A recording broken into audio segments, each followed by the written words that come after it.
na verdade, o SUS é uma proposta da construção de uma política pública, que ele tem que construir a política, tem que construir o trabalhador para a política e tem que construir o gestor para a política. Porque assim, o que a gente detecta, poderia ser até o começo da nossa discussão, né? Não existe o trabalhador idealizado, né? Que nós imaginamos para o sistema de saúde. Na verdade, nós temos médicos, enfermeiros, fisioterapeutas, psicólogos, todos os tipos de profissionais que são formados ainda, continuam sendo formados numa expectativa, né, bastante tradicional, muitas vezes uma perspectiva mais liberal do consultório, e a perspectiva de trabalhar no SUS, por exemplo, ela tem que ser construída com essas pessoas. O trabalho em saúde, do ponto de vista de uma reflexão mais teórico-conceitual, ele precisa desenvolver 3 planos de encontro, que eu chamaria, que é o encontro, o trabalhador e o usuário, e esse é central, é a razão de ser, onde se dá esse encontro.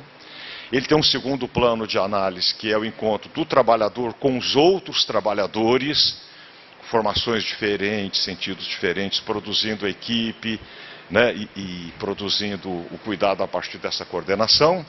E um terceiro território, que seria o trabalhador e o gestor, porque são outros atores que fazem definições políticas que impactam profundamente no trabalho em saúde.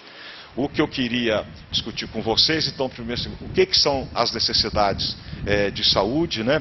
E mostrar, então, primeiro, que há uma complexidade na compreensão do que sejam as necessidades de saúde, né? E há um grande desafio do trabalho em saúde, é capaz de organizar um trabalhador de saúde capaz de ser sensível, escutar e captar a necessidade de saúde. Como esse tema, né, historicamente, vamos dizer assim, essas necessidades são produzidas social, historicamente, mas elas são vividas por radicalidade em cada pessoa. Então você tem sempre essa tensão, vamos dizer assim, não é uma tensão, né, mas uma dialética entre, ela é produzida historicamente, socialmente, mas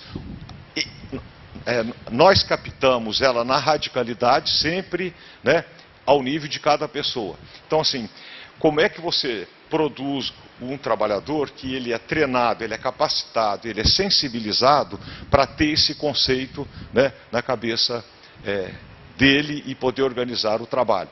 E considerando, como está colocado ali, né, por exemplo, os brasileiros hoje têm as mesmas necessidades em saúde de 30 a 50 anos atrás, ou elas são postas de outra maneira, como elas são postas para nós, né? Tenho trabalhado que eu chamo de uma cartografia das necessidades de saúde, cartografia no sentido de um certo mapa, que a gente utiliza tanto em pesquisa, já orientei trabalhos de mestrado, avaliando serviço, usar a cartografia e ajuda a gente a ter um certo mapa para enfrentar esse tema. Então, vamos dizer assim, dentro dessa cartografia, né, o primeiro bloco de necessidades que as pessoas nos trazem sempre, o tempo todo, escutemos ou não, ou estejamos ou não interessados em ouvir, elas trazem as necessidades de condições, de boas condições de vida, vamos dizer assim, do bem viver, né? Depois, mas também elas trazem, né, necessidade de se poder consumir todas as tecnologias de saúde que possam ajudar a melhorar e prolongar a vida.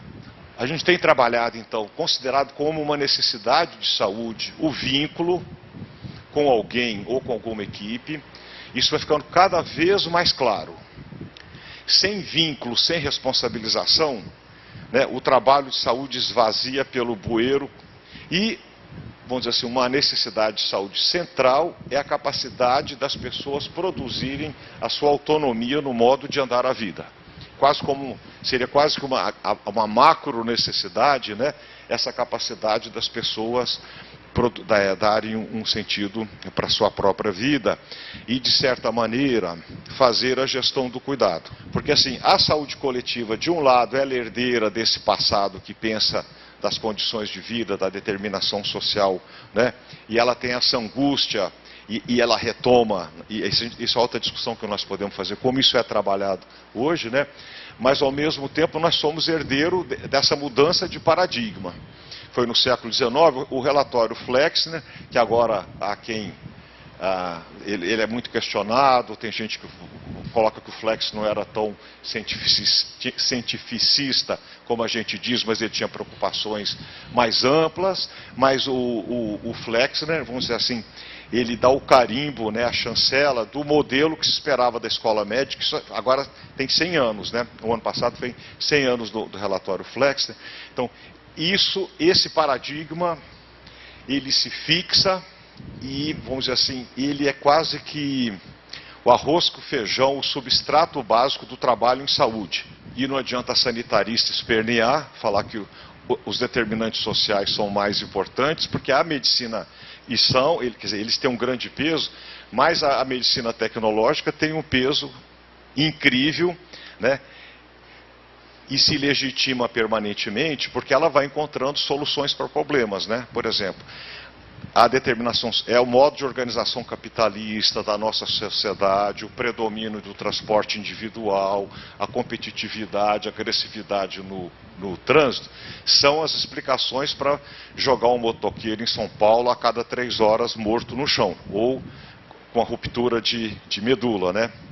Então, tinha que resolver isso, mas enquanto não resolve, tem SAMU e remoção rápida, né? Tem CTI, e agora tem célula-tronco para consertar a medula lesada, né? Tem um equipamento que dá o braço mecânico que a pessoa pode... Isso é um absurdo, é como se fosse, né, já, no final, mas cria uma legitimidade social.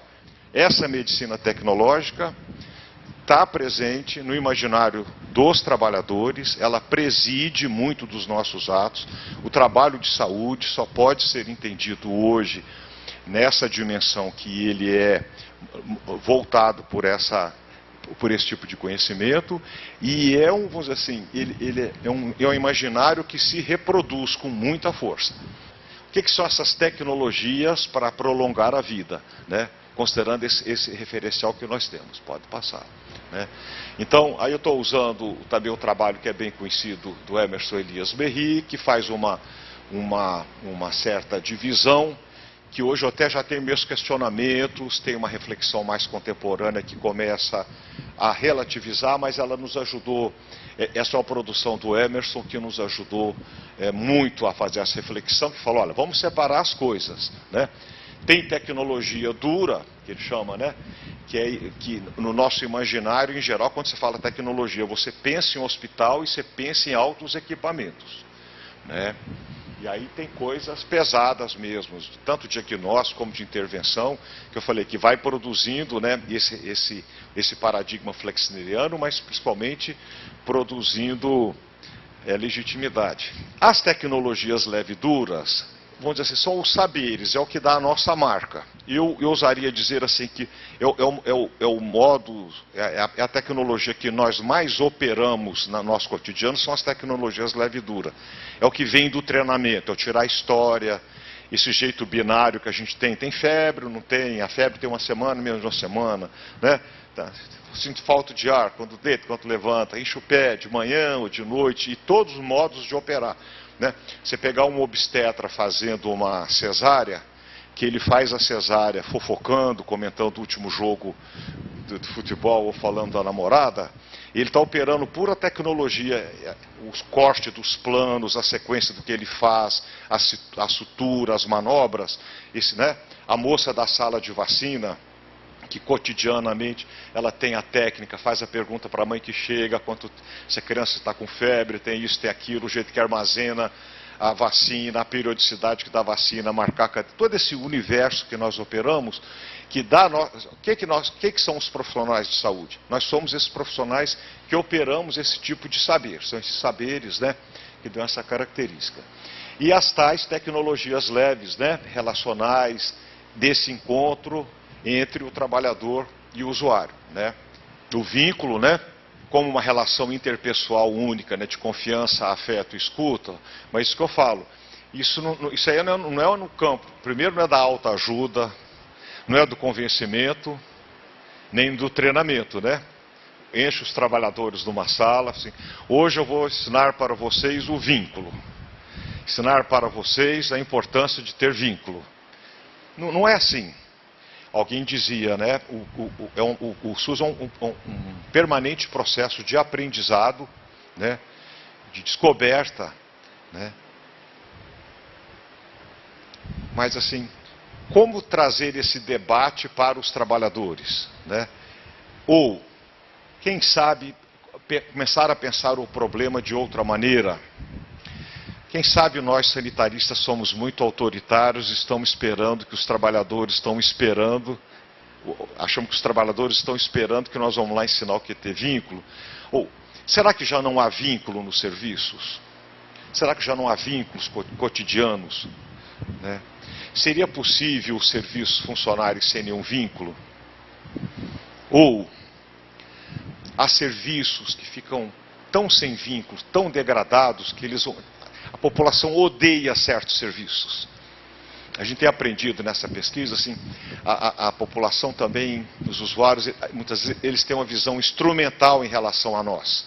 Eles vão aprendendo, assim, tem pequenas coisas que vocês podem nos dar em certos pontos do sistema. Eu faço a minha gestão, eu vou atrás. Então, assim, ele tem uma relação também que é instrumental, né? O que é esse usuário, né, para nós, que ele também, da mesma maneira que tem esse trabalhador moral, que a gente idealiza, né? Eu acho que o usuário nosso também, a gente tem um usuário moral. O que é o usuário moral?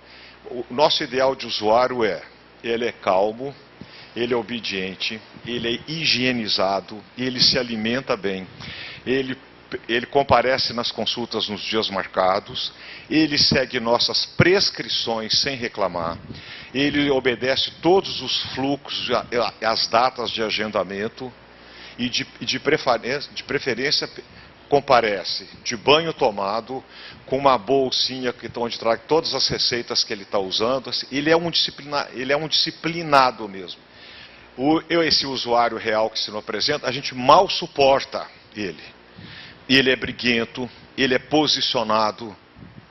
Isso, e a saúde coletiva é muito devedora dos trabalhos do Georges Canguilhem, né, aquele conhecido livro Normal e Patológico, onde ele vai mostrar que a doença não é definida apenas laboratorialmente, né, e traz esse conceito, né, estar sadio é poder estabelecer novas normas perante as modificações desfavoráveis no corpo. Seja o envelhecimento, que é um tema atual para nós, com as disfuncionalidades próprias do envelhecimento, que o nosso corpo vai deixando de funcionar como funcionava, né? Como que a gente lida com isso e não patologiza isso, mas faz uma transformação, e como diante de adoecimentos. Eu gosto de contar uma história que eu acho que ele fala muito dessas possibilidades do trabalho em saúde, que você pode, um exemplo hipotético, assim, no mesmo dia, 2 homens de 40 anos de idade têm um diagnóstico de diabetes, laboratorialmente feito. Os 2 estão com a glicemia alterada e são comunicados pelo médico: o senhor tem diabetes, está aqui no exame, né? E vamos encontrar esses 2 homens 10 anos depois, com 50 anos. Então, né, já perdeu uma visão, já fez uma pequena amputação no pé, disfunção erétil total, porque perde mesmo com diabetes, família desestruturada, está aposentado, afastado do trabalho, amargo, infeliz. Uma pessoa com a vida, vamos dizer assim, destruída, né? E o outro, que teve o diagnóstico no mesmo dia, está com 50 anos, mas ele consegue fazer uma dieta, ele mantém um peso legal, não teve nenhuma complicação, se brincar ainda tem uma vida sexual, ele lida com a dieta dele, ele come um brigadeiro no aniversário do neto e não descompensa, né? Então, assim, ele tem um modo de produzir a vida. Então, assim, não existe diabético, existem pessoas com alteração da glicemia, mas que podem produzir, diante dessa dificuldade, né, um novo modo de viver. Ser saudável tendo glicemia alterada, o que eu quero dizer é isso. Você vê que até agora eu falei de necessidade de saúde e não falei de problemas de saúde. Uma vez eu fiz uma pesquisa na literatura e notei que frequentemente esses dois conceitos são trabalhados quase como sinônimos. Mas vou passar mais um slide para tentar mostrar. Então, as necessidades de saúde, posso pensá-la com esses 4 quadrantes, de uma forma mais abstrata, mais geral, né? E essas necessidades de saúde, em alguns momentos, quando elas não são atendidas, elas podem ser transformadas em problemas sentidos pelas pessoas, problemas de saúde, né? Que vão ser traduzidos em demandas para o serviço, essa demanda que nos bate à porta, né? A gente poderia dizer, atrás de cada demanda, se a gente parar para escutar, tem todo um universo de necessidades simbólicas, reais, que nós precisaríamos escutar, né? A não demanda também, isso nós sabemos que é um conjunto de pessoas que não têm as necessidades atendidas, têm problemas e frequentemente isso nem gera demanda, seja por dificuldade de acesso, de toda sorte, né? E os clássicos problemas não sentidos, né? Que seriam problemas ainda não vividos pelas pessoas como problemas de saúde, que somos nós, né, os profissionais de saúde, que vamos dizer para a pessoa que ela tem um problema ou não de saúde. Tá? Então é como se fosse uma relação dinâmica, na verdade o território de trabalho, né, do trabalho em saúde, a parte mais visível, fenomenológica, o que se apresenta para nós são problemas de saúde, vamos dizer, que podem ser problemas de saúde que a pessoa traz como uma vivência e que muitas vezes nós até desqualificamos, isso é nervoso, isso é estresse, isso é piripaco, né? Mas elas vivenciam, ou os problemas de saúde que nós somos mais treinados para trabalhar. Então, quando as necessidades em saúde não estão bem atendidas, eu fiz essa pizza ali, condições de vida, vínculo, autonomia, consumo de tecnologias. O que significa isso, né? Quando aquelas outras necessidades de saúde estão muito comprimidas, assim, ninguém olha para condições de vida, não produz vínculo, as pessoas não têm autonomia, o que é mais visível, que nos atormenta aqui, da fila em pronto-socorro, em serviço, na alta complexidade, marcação de exame, uma demanda sem fim por consultas, exames, medicamentos, e mais consultas, e mais exames, e mais medicamentos, de certa maneira é um certo ciclo que nós estamos vivendo atualmente. Tá? É como se a gente conseguisse, se abríssemos ali na pizza, né? Produzir mais autonomia, abrir o V para produzir mais vínculo, mais possibilidades de intervir e de contribuir para as condições de vida, com certeza esse consumo de tecnologia que hoje se apresenta como a grande necessidade de consumo, né, como uma hipótese, ela poderia ser reduzida.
eu vou passar diretamente sobre o tema, né, que eu estou chamando o desafio e a complexidade da gestão do cuidado em saúde.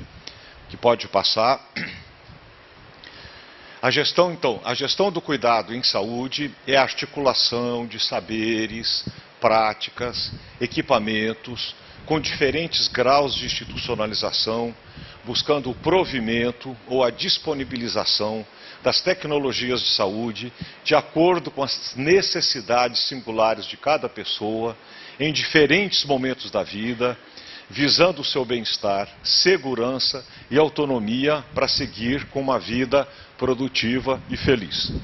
Então, assim, não sei se é muito pretensioso, mas a gestão do cuidado seria, né, essa combinação tecnológica e onde a gente combina a singularidade das necessidades.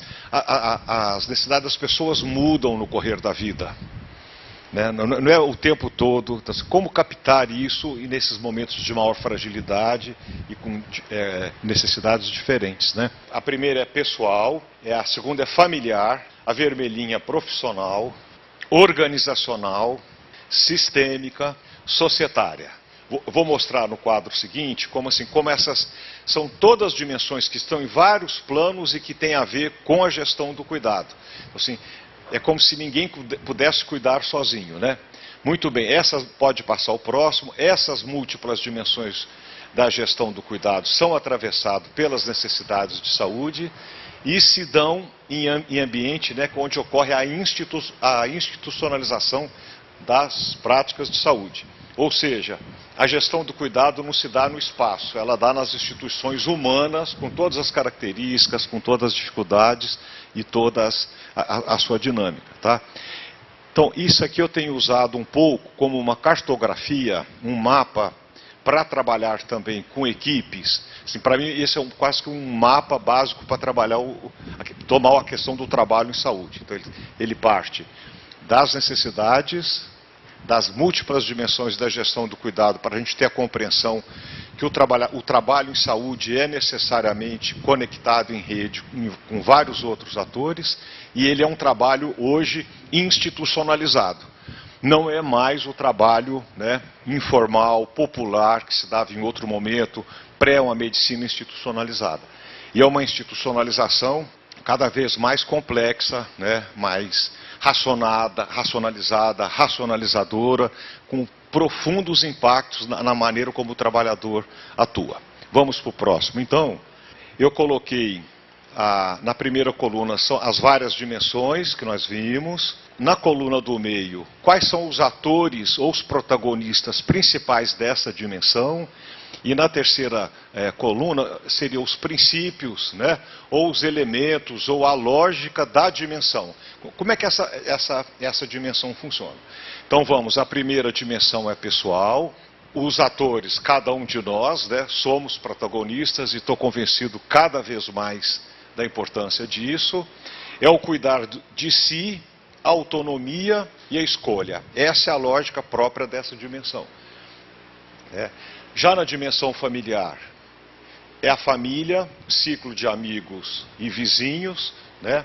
E a lógica é apoio, é a proximidade, usando um linguajar do Habermas, que é o mundo da vida, que é um mundo não instrumental, movido pela confiança, né, pela parceria, pelo apoio.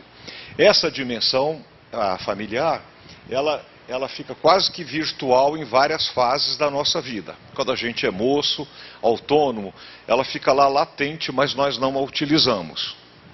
Mas conforme envelhecemos, ou em certos momentos dramáticos da vida, ela assume uma dimensão, uma importância, que aí só a gente compreende. Né? Então, por exemplo, quem trabalha com paciente oncológico, quem trabalha agora nessa dissertação de mestrado que eu orientei, que trabalha com questão do envelhecimento, né? A família ela vai assumir uma importância, inclusive, tem uma sobrecarga nessa dimensão muito grande, né? O estresse do cuidador, o cuidador que adoece, isso tudo tem novidades. A outra dimensão é a profissional, né? Aí os atores somos nós, os profissionais de saúde e o paciente diretamente, né? Aí eu digo que essa dimensão, ela é regida por um tríplice signo, né? Primeiro, é o preparo técnico. Essa dimensão tem muito peso. Nós sabemos o que é um profissional melhor e um pior. Mais preparado, mais experiente, menos preparado. Ela é importante. Mas não é tudo. Tem um componente ético nesse encontro, né? O que é a ética, né? É uma discussão sem fim da filosofia, mas eu adoto uma definição pragmática para nós assim da ética, que é assim: o que é um profissional ético? É aquele capaz de disponibilizar tudo que está ao seu alcance para aquela pessoa naquele momento do encontro. Gente, olha, se tivesse por um milagre os nossos profissionais, voltando ao nosso profissional, esse núcleo aí do trabalho em saúde, né, passassem a regir as suas práticas por essa ética, com a rede instalada no Brasil, a gente faria uma revolução na saúde. Porque esse trabalhador é real também, ele tem a família dele, ele não está satisfeito com o trabalho, com o salário, tem relações de comando, às vezes, muito dura, tem assimetria de poder dentro da equipe, né? Tem várias questões que fazem ele ter uma prática real, excesso de demanda, excesso de normatividade que o sistema impõe para ele, excesso de controle, né? Mas ele deveria ser regido, né, idealmente por esse sentido ético e capaz de produzir um vínculo. Então seria o trabalhador preparado, eticamente disposto a produzir o melhor para aquela pessoa e aberto para o vínculo. Só isso. E isso tudo, né? Mas que ele é nuclear nessa dimensão profissional. E depois, a organizacional, né? Então, essa dimensão organizacional tem muito a ver com a equipe de saúde e o trabalho do gerente. Né? Aqui nós já estamos diante, vamos passar, a divisão técnica do trabalho e a necessidade de coordenação. Então, é uma dimensão da gestão do cuidado, porque assim, essa dimensão organizacional tem muito impacto na maneira como as pessoas são cuidadas. Eu estou falando do quê? O sistema de marcação de consulta, o acolhimento, estratificação de risco, divisão de tarefa, anotações em prontuário, responsabilidade, compartilhamento, de maneira que você pode ter, numa mesma Secretaria Municipal de Saúde, trabalhando nas mesmas condições, você pode ter uma equipe, uma unidade, que ela profissionalmente, pela experiência do gerente, a capacidade, a composição da equipe, produz mais cuidado que a outra, na mesma situação, na mesma cidade, na mesma secretaria, com os mesmos salários. Então, é uma dimensão do cuidado a organizacional. A sistêmica, vamos dizer assim, o ator principal são os gestores, mas nós podíamos colocar os prestadores, porque o nosso sistema é público, né? É um misto público e privado. E aí tem a ver a construção das linhas ou redes de cuidado, o financiamento, que também é um jeito de produzir o cuidado. Né? A maneira, por exemplo, como a pessoa que vai num médico generalista, numa unidade básica, e o acesso que ele vai ter ao especialista, a rapidez que uma mulher que teve um diagnóstico de uma alteração de citologia oncótica, a mulher que está aflita porque descobriu um nódulo de mama, uma hipertensão que complicou, assim, a maneira como o sistema organiza a articulação entre os serviços, a marcação de consulta, o critério de priorizações e tudo mais, né, tem muita importância. Tá claro? E, por fim, que tem uma dimensão societária, que tem a ver com o Estado, a sociedade civil, né? E a gente sinteticamente como são produzidas as políticas sociais e as políticas de saúde. Então, cada sociedade, historicamente, ela tem um jeito de produzir a gestão do cuidado dos seus cidadãos. Então, o trabalho de saúde, então, para além dessa característica, dessa complexidade, desse encontro e das necessidades, ele traz a complexidade da multiplicidade de atores e dimensões e lógicas operando. Isso não é uma abstração. Essas lógicas, aquele desenho anterior, volta no anterior, né? Então, assim, na verdade, esse ciclo um dentro do outro não expressa tudo. Na verdade, essa figura, ela deveria ser tridimensional, porque essas várias dimensões se interconectam. Né? Por exemplo, a dimensão profissional, o que um profissional pode fazer por aquela pessoa que está na frente dele, depende profundamente tanto da própria maneira como a pessoa se posiciona e quer produzir o cuidado, já está imediatamente presente uma dimensão familiar, mas está imediatamente presente uma visão, a dimensão sistêmica. A possibilidade dele de encaminhar para o especialista, de internar, de conseguir o exame, depende do sistema onde ele está operando, que depende da societária. Então elas são muito, o cuidado real que cada cidadão recebe, e ele está nessa interdependência, dessa encruzilhada dessas várias dimensões, que é uma outra maneira de dizer, né, da dimensão do nosso trabalho. Muito bem, então era isso que eu queria trazer nesse primeiro encontro de manhã. Como a gente tem um tempinho, gostaria de ver se vocês gostariam de comentar alguma coisa, o que quiserem, sem problema. Logo no começo, quando o senhor colocou as 4 dimensões da necessidade de saúde das pessoas, eu fiquei, no dia a dia, o vínculo, o bloquinho do vínculo como necessidade de saúde, é uma coisa que eu não consigo enxergar. Talvez as pessoas estejam muito desacostumadas. Talvez o Rio de Janeiro seja emblemático nisso, de uma demora muito grande em você construir uma atenção básica mínima. E aí as pessoas, elas não querem, a princípio elas não querem vínculo, e estranham quando você diz que você quer conhecer ele para ter o vínculo. Estranham um pouco os pacientes. Eu estou numa fase da vida que eu acho que se nós tivermos equipe treinadas, primeiro para saber que há necessidade de saúde com essa complexidade. Mas nós não precisamos pegar todas as pessoas e falar, vou escutar todas as suas necessidades, eu vou resolver todas as questões. Se eu conseguir, vamos dizer, de alguma maneira, ser parceiro dela, produzir um vínculo em certas situações, né?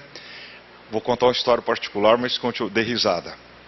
Eu tenho uma netinha carioca, que tem 10 meses, e nós convivemos pouco, então chega estranha. Então ontem ela descobriu que se ela subisse no meu colo, eu estava perto da pilha de CDs que ela adora desmontar tudo. Então ela subia no meu colo, ela conseguia destruir a pilha. Então ela começou a me usar para ela acessar lá. E a mãe, olha, eu estou tentando produzir o vínculo com ela. E a primeira aproximação do vínculo é uma relação instrumental dela comigo. A hora que ela descobrir que ela pode me usar para fazer tal coisa, a gente abre um caminho. Depois eu fiquei pensando, nossa, isso é uma reflexão para as nossas equipes. A gente se abrir para as pessoas reais, não hostilizar, mas qual é a sua necessidade nesse momento? Não precisa ensinar tudo de promoção, prevenção, está entendendo? Ser parceiro. Então eu acho que você tem sensibilidade, as pessoas não vêm buscando o vínculo. Isso fomos nós que fazemos uma reflexão teórica, ética, de vida, de produção, mas tem que ser construído. E eu acho que o nosso giro epistemológico, que nós não conseguimos fazer radicalmente, é deixar a normatividade, que nós somos herdeiros da saúde pública, e produzir um radical descentramento para o olhar do usuário. E por isso que eu começo assim, o trabalho em saúde, o ponto de partida dele são as necessidades das pessoas, são o encontro. Porque eu acho que a multiplicidade, eu acho que nós, a esquerda, nós somos herdeiros de um discurso muito totalizador, muito condutor. Por isso que eu gostei da sua pergunta, de onde é que vocês tiraram isso? É um discurso, né, a questão do vínculo, como uma idealidade a ser perseguida. Mas ele não é pura invenção, porque por onde que nós olhamos? Nós olhamos em práticas reais, seja a prática histórica do médico de família, que é bem estudado, tem autores que se debruçaram sobre isso, né? Seja autores que tenham a compreensão, o vínculo é terapêutico.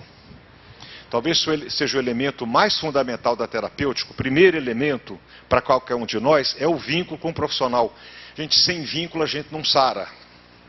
Tinha um professor o curso de Klotz, que foi um professor muitos anos na medicina preventiva de Pelotas, que ele falava assim, na época, agora a tuberculose está tão na moda como era, mas ele falava assim, não há cura de tuberculose sem vínculo. A produção do vínculo e junto com o vínculo a produção de autonomia, não adianta você ter o fármaco, se não houver minimamente autonomia essa produção, né? Eu acho que essa coisa do vínculo foi uma sacação interessante do grupo da Unicamp, que eu tive a honra de participar há alguns anos, mas em particular de alguns autores, em particular do Gastão Wagner de Souza Campos, quando percebe que estava faltando alguma coisa nas nossas formulações sobre o trabalho em saúde, retomar a questão do vínculo. e faz uma crítica à saúde pública, se você olhar isso, seria um bom trabalho, uma monografia, uma dissertação, é ver como é produzido um certo discurso da saúde pública. Ele é autoritário, ele é externo ao espaço micropolítico, ele tem um certo preconceito com a medicina e com a clínica, e coloca os rótulos da clínica, ela é curativa, medicalizante, vem um certo discurso preventivista da promoção e uma certa desconsideração com isso. O que o Gastão faz nos final dos anos 80, 90? Ele revisita a medicina liberal e vai encontrar lá tinha uma coisa que nós estamos perdendo, que se chama vínculo. Né? Mas como a gente não gosta da medicina liberal, do consultório, nós somos estatizantes, nós somos SUS, a gente joga a criança com a água, com a bacia, joga tudo fora. E o Gastão fala, não joga a criança junto com a água do banho, quer dizer, que criança é essa? Era algum saber, um modo operatório que era profundamente terapêutico e legitimador, que era o vínculo. Que o povo da saúde mental, pela própria natureza, até quase que um instrumento de trabalho, ele vem naturalmente. Mas ele convida, olha a ousadia de pensar que a construção do SUS vai ter que operar com vínculo. Muito bem.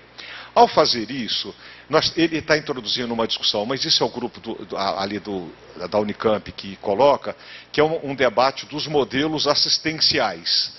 E ali é gerado naquele grupo tal modelo em defesa da vida, onde ele tenta fazer uma inversão, fala assim, na saúde pública nós sempre olhamos o coletivo para chegar no individual.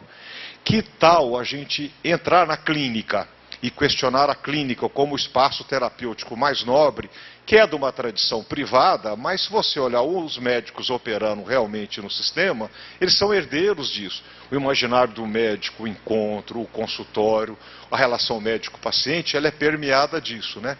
E faz mais um convite que é mais ousado ainda, que assim, não só a saúde pública tomar a clínica como objeto de interrogação, estudo e aprendizado, mas quer ir mais, quer extrapolar a clínica do médico para a clínica da equipe e fazer um trabalhador coletivo capaz de pensar a clínica e o cuidado. Aí vem os conceitos de clínica ampliada, vai ficando delirante, vamos falar assim, porque a clínica ampliada quer pegar as necessidades de saúde em todas as suas dimensões, não é só mais um médico, a equipe, vincula, escuta, produz cidadania, produz direito, vida e autonomia. Então aí tem uma sofisticação nesse pensamento, que tem dois conceitos que ele trabalha com muita ousadia, né?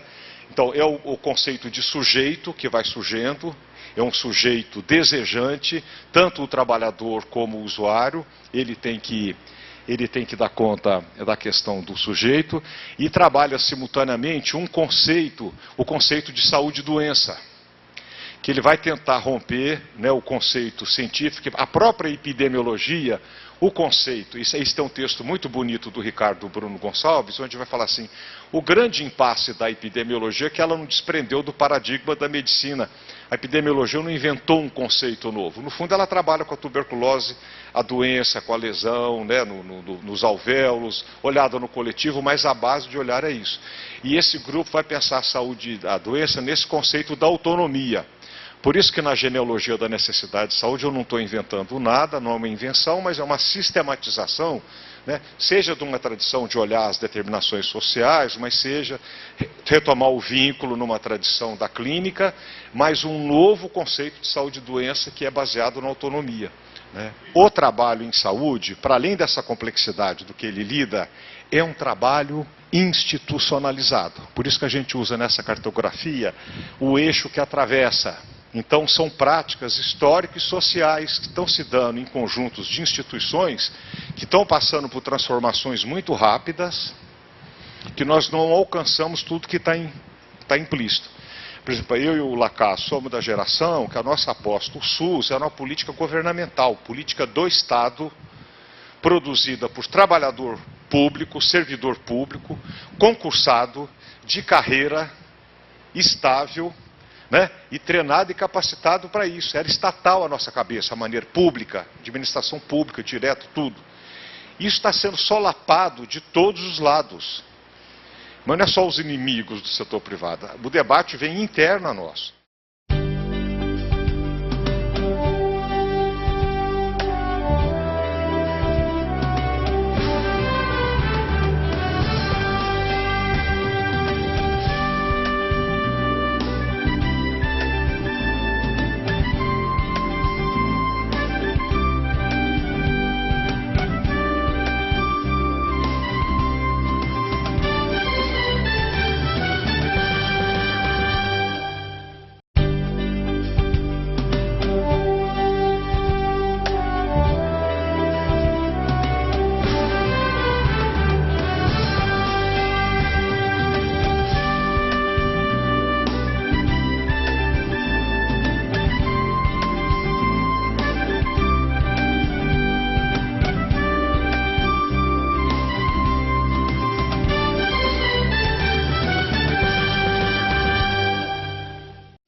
o sentido de trazer esse material é na perspectiva de trazer subsídios para nós fazermos a discussão daquele eixo vertical que atravessava o esquema anterior, quando a gente dizia são as múltiplas dimensões da gestão do cuidado, que era atravessado pela questão das necessidades de saúde, mas tinha um eixo muito forte, que é a institucionalidade, né, ou a institucionalização das práticas de saúde.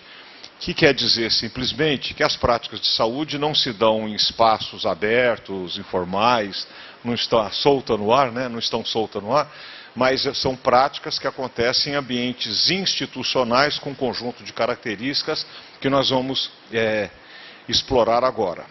Então, a ideia, né, estudar o poder, é um desafio que a gente se coloca, sendo sanitarista, não sendo sociólogo, cientista político, né? Mas tentar fazer um estudo na perspectiva de um projeto ético político, que eu poderia dizer, né, que o projeto ético político nosso da reforma sanitária é um projeto, na dimensão do trabalho, é um projeto emancipatório. Poderíamos usar essa expressão, quer dizer, ele pensa, produz o cuidado, produz o trabalhador, produz a qualidade de vida do outro, produz a qualidade de vida do trabalhador, mas é um projeto também que pensa na desalienação, na identificação com o trabalho, um certo sentido para o trabalho. Observando o nosso empírico, né, assim, o dia a dia na organização. Tem obediência, tem desobediência, tem enfrentamentos, tem chefe autoritário, tem cobranças, tem bate-boca, tem panelinhas, tem fofocas, tem supervisão, tem enrolação, tem rádio corredor, tem acertos, tem esquemas, tem injustiças, tem mal-entendidos, tem competição, tem sofrimento, tem insatisfação. Então, um ponto de partida é assim, a organização real que a gente trabalha, ela tem isso. Para além do nosso discurso, da nossa proposta, do cuidado do ser humano, da vida de construir o SUS, ela se dá em organizações concretas, onde cada um de nós, quem já trabalhou ou trabalha em organização com mais ou menos tempo de experiência, sabe que essas coisas nos chamam a atenção, elas existem. Elas querem dizer o quê? A natureza do ser humano é mau, o ser humano é fofoqueiro por natureza. O que é isso? Ou a gente pode pensar uma teoria, né, para encarar essas questões, né? Então, eu vou usar uma ideia que é da professora Lilia Blima-Schreiber, no seu doutorado. Ela usa um conhecimento que é muito interessante. Eu vou construir a aula a partir dessa reflexão. Então, tomemos inicialmente o fato de que a realidade concreta suscita o conhecimento apenas quando, na aparência imediata dos fenômenos, lhes conferimos características de problema. Por isso que eu parto desses fenômenos. E reconhecer um problema já significa um primeiro processamento do empírico, seu primeiro entendimento, conhecendo aquela parte do real, fenômeno ou coisa, como necessidade do conhecimento. Ao mesmo tempo, a reconhecemos como parte, isto é, fenômeno ou coisa que se pode destacar da totalidade do real a ser apropriada reflexivamente. Então, o primeiro entendimento, que eu chamo de uma cartografia preliminar do poder. Então, por exemplo, bate-boca, mal-entendidos, eu posso agrupar isso assim. Há conflitos na organização, panelinhas, enfrentamentos, tem disputas de interesses. Chefe autoritário, rádio corredor, supervisão, tem controle na organização, né? Então, conflitos, disputa de interesses, mecanismos de controle, nos conduzindo já a um segundo nível de entendimento, que, vamos dizer assim, são fenômenos do poder. E aí poderíamos dizer, né, então, essas relações indivíduo-organização são as pistas que nós vamos seguir para os estudos do poder, tá? Então, por exemplo, olha essa frase do Castoriadis, que interessante, no livro As Encruzilhadas do Labirinto, que ele fala: há sempre uma enorme parte de indeterminação que toda organização do trabalho, inclusive a mais científica, entre aspas, comporta, mesmo quando se fixaram a base material e o conjunto de outras condições, que é aquela relativa ao comportamento dos homens, dos indivíduos e dos grupos. Então, tem uma parte, que é essa parte que nos interessa, que tem a ver com o trabalho em saúde, né, que é esse comportamento que escapa mesmo da organização dita mais científica, né? Ou como dizem esses outros autores, o Hard e Clegg, são canadenses, né, que falam: os trabalhadores contratados reterão um discernimento último sobre si mesmos, sobre o que fazem e como o fazem. Consequentemente, uma fonte potencial de resistência reside nessa inescapável e irredutível essência da força do trabalho. O lapso entre a capacidade de trabalho e sua efetiva realização implica poder e organização do controle. Então, esse é um segundo entendimento ao aproximar, que é a relação indivíduo e sociedade, e que há um lapso que não se realiza plenamente. Isso a gente pode pensar numa perspectiva tanto do setor privado, do mercado, mas também nós podemos pensá-la nas organizações governamentais, né? Não é porque é SUS, que é política pública, que a gente não viva essas tensões entre esse trabalhador, né, que, como diz esse autor, né, que é o Friedberg, o fato humano é o grão de areia na máquina, para o bem ou para o mal. Para quem faz gerência é o inferno, a máquina que você pensa montar, né, mas tem esse grão de areia que é o homem que se posiciona com seus valores, com algum grau de liberdade, né, e ele é o grão de areia na máquina, literalmente. Olha, alguns autores nos alertam, né, o poder pode ser um círculo cujo centro está em toda parte e em lugar nenhum. Onde é que está o centro do poder? A gente costuma colocar o poder lá em cima, né, na diretoria, baixo. Vamos ver que isso é mais complicado. O poder pode estar onde menos supomos que ele esteja, que vai nos obrigar a um deslocamento da maneira como nós pensamos o poder na organização. O poder pode ser um nominalismo. Na filosofia, as ideias gerais não existem e os nomes que pretendem designá-las são meros sinais que se aplicam indistintamente a várias coisas ou indivíduos. É uma preocupação filosófica. Tem palavra que esvazia do seu sentido, porque você aplica ela para muitas coisas, né? O poder é definido e conceituado de muitas maneiras, nas várias disciplinas e pelos vários autores. Muitas vezes essas definições são contraditórias entre si. Por exemplo, o ponto de partida para um pensamento crítico é a visão parsoniana, do Parsons, do sociólogo norte-americano, né, que na década de 50 marcou profundamente a sociologia norte-americana e os estudos organizacionais, né. Eu diria que a marca parsoniana ainda é presente nas escolas de administração, né, e é o paradigma hegemônico no campo da gestão e da teoria organizacional. E vou tentar mostrar um pouco para vocês e dizer que nós todos, no fundo, somos parsonianos. O que eu vou destacar desse pensamento parsoniano? Primeiro, ele fala em metas coletivas e há objetivos organizacionais, como uma verdade inequívoca, e depois nós vamos ver que há vários autores que objetivos organizacionais é um jeito de uma teoria oficial da organização falar. Mas, na verdade, a organização convive com múltiplos objetivos, muitas vezes conflitantes, objetivos formais e informais, né? Isso é papo de gerente.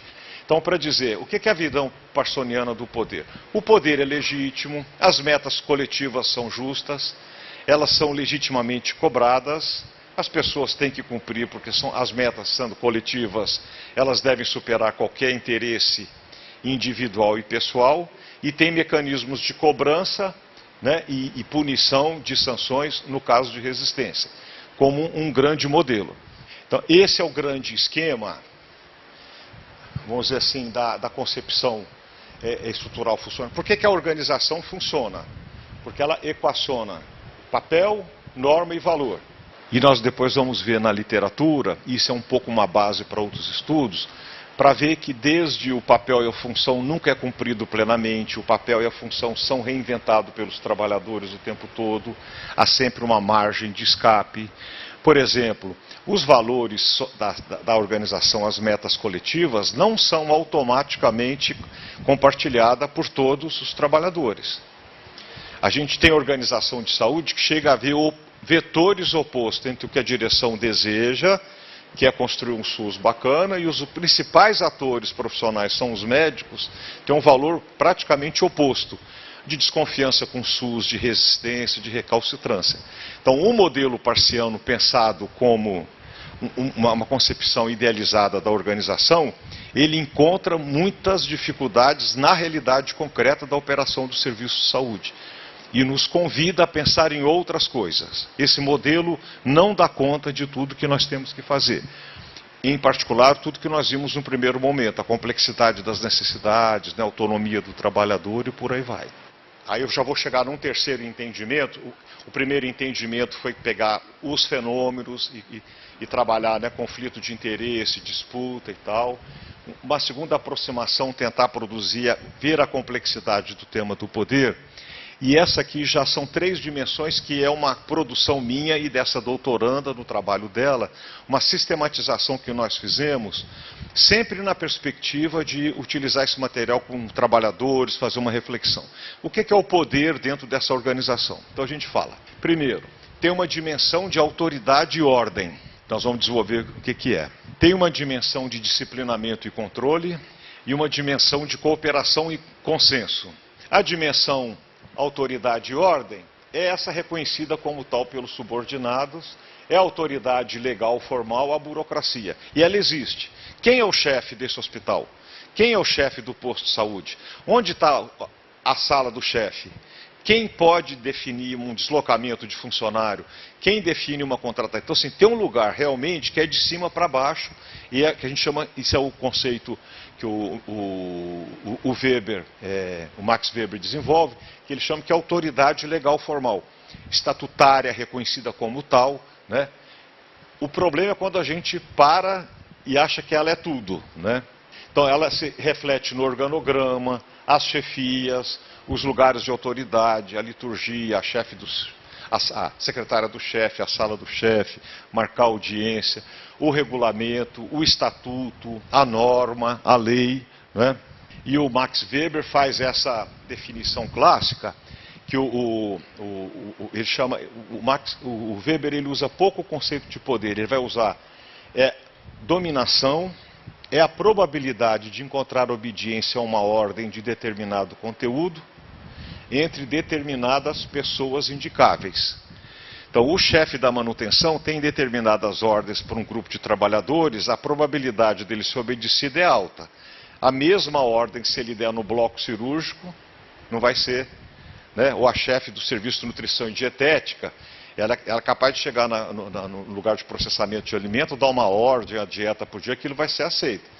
Essa dimensão controle e disciplinamento, nós vamos encontrar o autor que é referência, é o Michel Foucault, que faz uma grande virada nisso, né?